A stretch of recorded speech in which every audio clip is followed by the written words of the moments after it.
ఈ నెల 18న కూకట్పల్లి సంగీత్ నగర్లో జరిగిన 10 ఏళ్ల బాలిక దారుణ హత్య కేసును పోలీసులు ఛేదించారు. సంచలనం రేకెత్తించిన ఈ కేసులో పక్కింట్లో ఉండే 10వ తరగతి విద్యార్థి బ్యాట్ చోరీ చేసేందుకొచ్చి ఘాతుకానికి పాల్పడినట్లు నిర్ధారించారు. హంతకుడు ఎటువంటి ఆనవాళ్లు దొరకకుండా చాకచక్యంగా వ్యవహరించడంతో ఆధారాల సేకరణ పోలీసులకు సవాల్గా మారింది.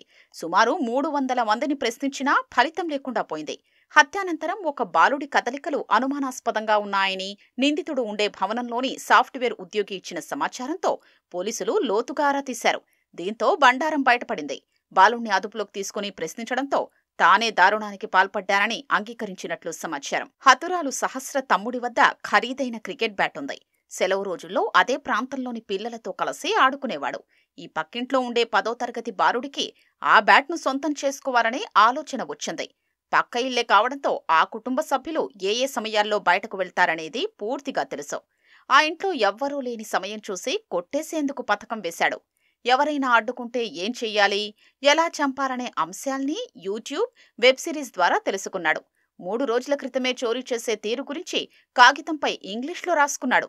మిషన్ డాన్ అనే పేరుతో నిందితుడు రాసిన కాగితాన్ని పోలీసులు స్వాధీనం చేసుకున్నారు.